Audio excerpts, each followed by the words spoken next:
चलो ठीक है, तो स्टार्ट करते हैं आज की वीडियो। आज हम 3 वीडियोस कर लेंगे पूरी, कल की भी कसर हम पूरी कर लेंगे ताकि हमारा कोई भी चीज़ पेंडिंग ना रहे। और मैं सोच रही हूँ मैं एमसीक्यू भी सॉल्व कराना आपको साथ-साथ में चालू कर दूँ, पर थोड़ा-सा टाइम दो मुझे, मैं इस बारे में थोड़ा सोच लेती हूँ, फिर उसके बाद करते हैं, ठीक है? तो आज हम पढ़ने जा रहे हैं पॉलीमरेज़ चेन रिएक्शन और आज अगर मैंने 3 लेक्चर कंप्लीट कर दिए ना, तो आपका ये चैप्टर फिनिश हो जाएगा। उसके बाद हम बायोटेक्नोलॉजी की एप्लीकेशंस वाला चैप्टर देखेंगे, जो कि बहुत छोटा-सा चैप्टर है, 3 से 4 लेक्चर में वो भी खत्म हो जाएगा। ओके? तो चलो स्टार्ट करते हैं पॉलीमरेज़ चेन रिएक्शन। अगेन ये one of the important topic है आपके इस चैप्टर का। मैंने 2 इम्पोर्टेंट टॉपिक बताया आपके इस चैप्टर में, जेल इलेक्ट्रोफोरेसिस और ये पीसीआर पॉलीमरेज़ चेन रिएक्शन। ये 2 चीज़ आप अच्छे से तैयार करना, कल का लेक्चर और आज अभी जो देख रहे हो आप। ओके? देखो, polymerase chain reaction short form में बोलो तो पीसीआर है ना, पीसीआर। आपसे सिंपली पूछता है what is the full form of PCR, तो आप कहोगे पॉलीमरेज़ चेन रिएक्शन। इसमें क्या होता है ये भी पूछता है, तो उसको भी हम देखेंगे। ठीक है, कंप्लीट पीसीआर को हम समझेंगे आज के लेक्चर में। छोटा सा लेक्चर है, छोटा सा टॉपिक भी है ये। देखो, होता क्या, अच्छा ये करते क्यों है इसका पर्पस भी समझ लो। होता क्या है, जैसे कि आप कोई भी डिजायर डीएनए निकाला आपने, किसी भी होस्ट से किसी भी ऑर्गेनिज्म से आपने क्या किया, डिजायर डीएनए निकाला और उसको होस्ट में डालना है। तो डायरेक्ट निकाल के अगर आपने डाल दिया और मान लो वो एक्सपेरिमेंट आपका अनसक्सेसफुल हो गया, तो आपका निकालने वाली मेहनत बेकार चली जाएगी, है ना। तो हम क्या करते हैं, जब किसी ऑर्गेनिज्म से डिजायर्ड जीन को निकालते हैं तो उसको एम्पलीफाई करते हैं, यानी उसकी कई सारी फोटोकॉपी बना लेते हैं, ऐसा आप समझ सकते हो। कई सारी फोटोकॉपी बना लेते हैं ताकि हम एक कॉपी यूज करें तब भी हमारे पास सैंपल बचा रह जाए कि अगर एक्सपेरिमेंट गलती हुआ तो हम दोबारा कर सके। तो सैंपल बचाने के लिए ही हम पीसीआर करते हैं। पीसीआर का मतलब है डीएनए के टुकड़े को एम्पलीफाई करना, यानी कि उसकी संख्या को बढ़ाना, नंबर्स को बढ़ाना। Okay, so PCR is done to increase the number of DNA fragments or to amplify the DNA fragments. Okay, ये पीसीआर की डेफिनेशन है। पीसीआर 3 स्टेप में कंप्लीट होती है, वो तीनों स्टेप हम देखेंगे। सीक्वेंस वाइज आपको स्टेप्स याद रखनी है। सबसे पहला होता है डीनेचुरेशन, उसके बाद होता है एनिलिंग, तीसरा होता है एक्सटेंशन। एक्सटेंशन जैसे हो गया हमारी पीसीआर कंप्लीट हो जाती है। ओके, चलो समझते हैं सारी स्टेप्स को। नंबर 1 स्टेप है आपके denaturation. Denaturation, denaturation of DNA. ठीक है, डीनेचुरेशन ऑफ डीएनए, इसका क्या मतलब हुआ समझना। कोई भी डीएनए फ्रैगमेंट को आप एम्पलीफाई कर सकते हो। आप डीएनए फिंगरप्रिंटिंग करते हो, वहां पे भी पीसीआर करवा सकते हो। किसी भी डीएनए के टुकड़े को अगर आपको ज्यादा बनाना है, उसके नंबर को बढ़ाना है, तो आप पीसीआर करवा सकते हो। यहाँ हम बायोटेक्नोलॉजी पढ़ रहे हैं, इसलिए डिजायर डीएनए को एम्पलीफाई करना चाह रहे हैं। ठीक है, तो हम क्या करेंगे, पहले जो डिजायर डीएनए है, मान लो ये क्या है, हमारा डिजायर डीएनए है। ऐसे टेढ़ा मेढ़ा सा होता है, ऐसे लिपटा सा होता है, लेकिन आप इसको ऐसे सीधा सीधा भी बना सकते हो अपने समझने के लिए। ये आपका क्या है, डिजायर डीएनए। अभी मैं सीधा सीधा ही बना रही हूँ, ये टेढ़ा वाला मैं मिटा दे रही हूँ। वही डीएनए कोई अलग नहीं आ गया, बस उसको मैंने सीधा बना रही हूँ। ठीक है, ऐसे 2 स्ट्रैंड उसमें है, 2 डीएनए के स्ट्रैंड है। स्ट्रैंड मतलब धागे हैं उसके। ठीक है, धागे उल्टे होते हैं, एक होता है 5 प्राइम से 3 प्राइम, एक होता है 3 से 5। ये चीज मैं आपको जेनेटिक्स में डिटेल में पढ़ाऊंगी, तो इसके लिए टेंशन मत लेना। ओके, तो ऐसी आपका क्या है, डीएनए का टुकड़ा है। अब आप क्या करोगे, इन डीएनए के टुकड़े क्या होते हैं, आपस में ऐसे ऐसे जुड़े होते हैं। ठीक है, ऐसे ऐसे जुड़े होते हैं। हमें क्या करना है, डीनेचुरेशन में इस जोड़ को तोड़ना है। ये जो जोड़ है ना, 2 डीएनए स्ट्रैंड के बीच में, उस जोड़ को तोड़ करके अलग करना है। ठीक है, यही प्रोसेस आपकी होती है डीनेचुरेशन। डीनेचुरेशन मीन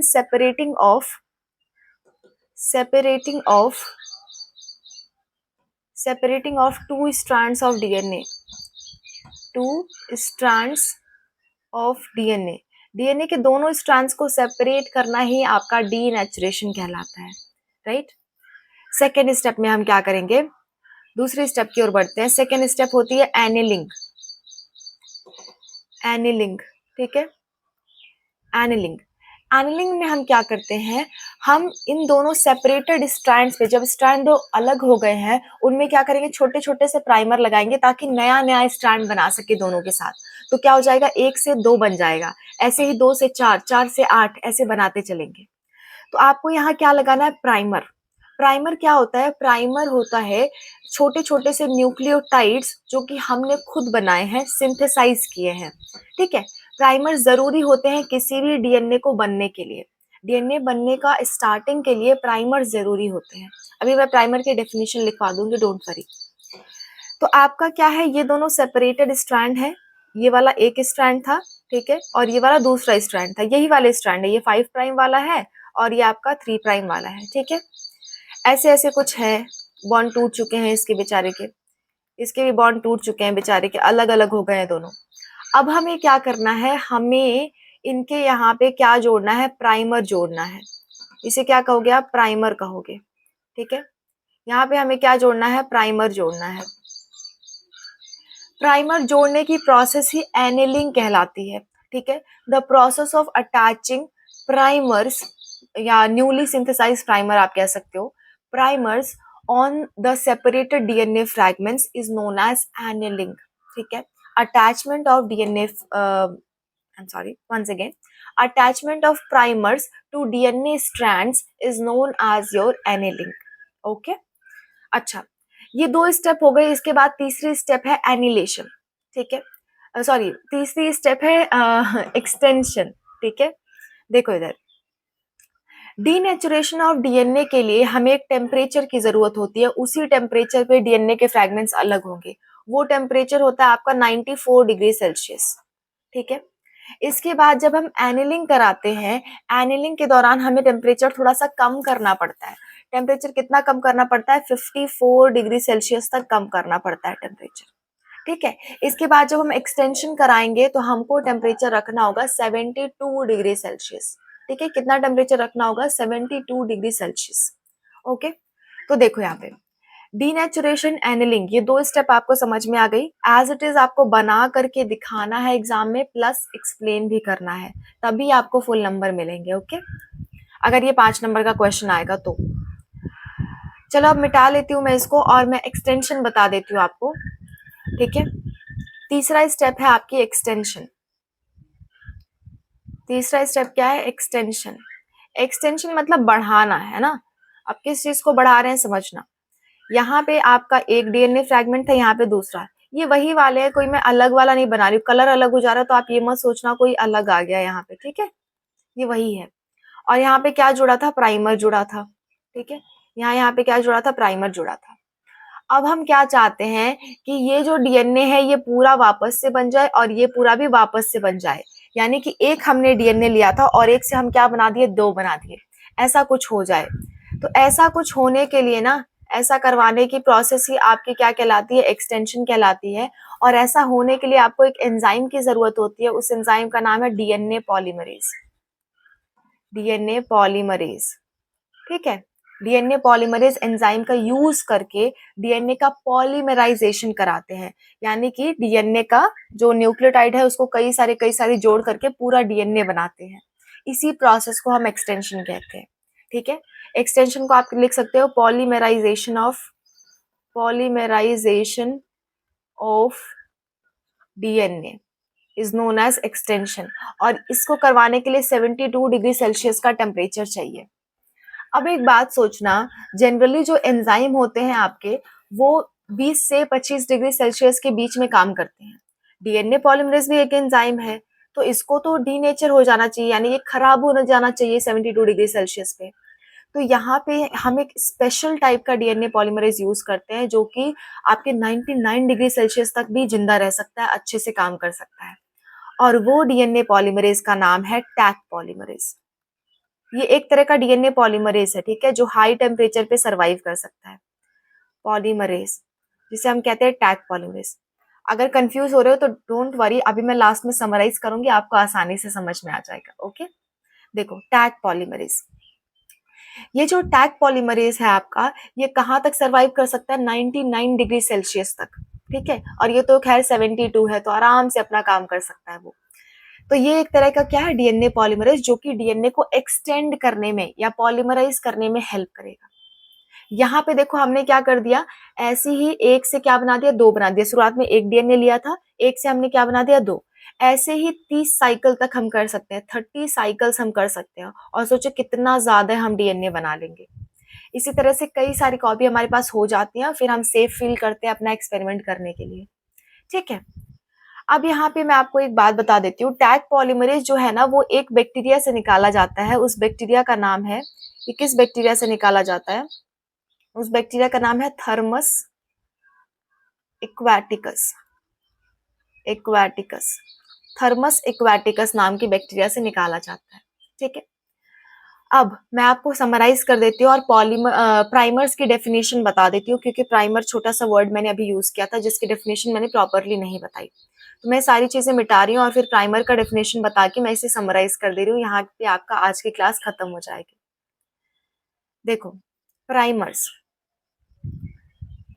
प्राइमर्स क्या होते हैं? प्राइमर्स कुछ नहीं होता, छोटे छोटे फ्रैगमेंट ऑफ डीएनए होते हैं जो कि लैब में सिंथेसाइज किए जाते हैं। So primers are small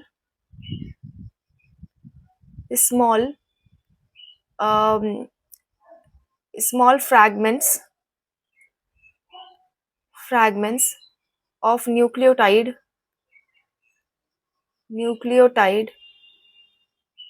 Tide है ये, just a minute, small fragments of nucleotide synthesized in laboratory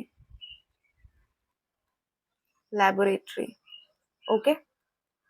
हमने क्या किया है, कुछ छोटे से डीएनए के टुकड़े, कुछ न्यूक्लियोटाइड सिंथेसाइज किए हैं ताकि डीएनए का एक्सटेंशन करवा सके। तो यही सिंथेसाइज वाले पार्ट को ही हम प्राइमर कह देते हैं। जैसे घर वगैरह में ना जब पेंट लगाना होता है तो प्राइमर लगाते हो, उसके बाद पेंट चिपकाते हो, ऐसा ही यहाँ पे कुछ काम चल रहा है। पूरा डीएनए से बनाने से पहले एक छोटा सा प्राइमर लगा देते हैं, फिर पूरा डीएनए बनाते हैं। ठीक है, शुरुआत करने के लिए। तो चलो एक बार समराइज कर लेते हैं पूरी की पूरी पीसीआर। पीसीआर आपकी 3 स्टेप की होती है, डीनेचुरेशन, एनिलिंग और एक्सटेंशन। डीनेचुरेशन 94 डिग्री सेल्सियस पे होता है, जिसमें डीएनए के दोनों फ्रैगमेंट्स अलग कर दिए जाते हैं। दूसरा होता है आपका एनिलिंग, जो कि 54 डिग्री सेल्सियस पे होता है। इसमें हम अलग किए हुए फ्रैगमेंट्स में प्राइमर चिपका देते हैं, और प्राइमर कुछ नहीं है, फ्रैगमेंट्स ऑफ न्यूक्लियोटाइड है जो सिंथेसाइज किए गए हैं। नेक्स्ट बात अगर मैं करूँ तो है एक्सटेंशन। एक्सटेंशन कराने के लिए आपको क्या करना है, डीएनए के फ्रैगमेंट्स को लंबा लंबा करना है। लंबा करने के लिए आपको एक एंजाइम की जरूरत होती है, डीएनए पॉलीमरेज। और कौन से टाइप का डीएनए पॉलीमरेज? टैग पॉलीमरेज, जो कि थर्मस एक्वाटिकस नाम के बैक्टीरिया से निकाला जाता है। और ये करवाया जाता है टेम्परेचर ऑफ 72 डिग्री सेल्सियस पे। ठीक है। जैसे ही ये पूरा प्रोसेस कंप्लीट हो गया, आपके पास एक डीएनए से 2 डीएनए बन गए। ऐसे ही कई साइकिल आप करवा सकते हो अपने मन मुताबिक। जितना आपको एम्पलीफाई करना है, जितना आपको नंबर बढ़ाना है, उतना बढ़वा सकते हो। यही आपकी रिएक्शन कहलाती है पॉलीमरेज चेन रिएक्शन। पॉलीमरेज इसलिए क्योंकि आपने यहाँ पे टैग पॉलीमरेज यूज किया है। चेन इसलिए क्योंकि आप कई सारी चेन बना रहे हो डीएनए के। और रिएक्शन मतलब ये पूरी एक रिएक्शन चल रही है, इसलिए इसको रिएक्शन कहते हैं, polymerase chain reaction. I hope आपको पूरा समझ में आया होगा। मिलते हैं नेक्स्ट वीडियो में। नेक्स्ट वीडियो में हम पढ़ लेंगे रिकॉम्बिनेंट डीएनए टेक्नोलॉजी। ठीक है। असल में मैं ये आपको पढ़ा चुकी हूँ, पर मैंने डायरेक्टली आपको नहीं बताया है, तो टू द पॉइंट मैं आपको रिकॉम्बिनेंट डीएनए टेक्नोलॉजी का फिगर बताऊंगी। वो भी आपसे पूछा जाता है। ठीक है, कभी कभी पूछा जाता है रिकॉम्बिनेंट डीएनए टेक्नोलॉजी क्या है, एक्सप्लेन करो, ऐसे करके आता है क्वेश्चन। तो उसको कवर कर दूंगी। उसके बाद लास्ट में छोटे छोटे कुछ डेफिनेशंस कवर कराने हैं, उसके बाद आपका ये चैप्टर खत्म हो जाएगा। 2 और लेक्चर बाकी है, फिर आपका ये चैप्टर फिनिश है। ओके, मिलते हैं नेक्स्ट वीडियो में। Wish you all the best and अच्छे से प्रिपरेशन करते रहो। मैं जल्दी आपके लिए एमसीक्यू सीरीज लाऊंगी और रिवीजन सीरीज भी लाऊंगी। ओके, मिलते हैं नेक्स्ट वीडियो में। Bye, take care.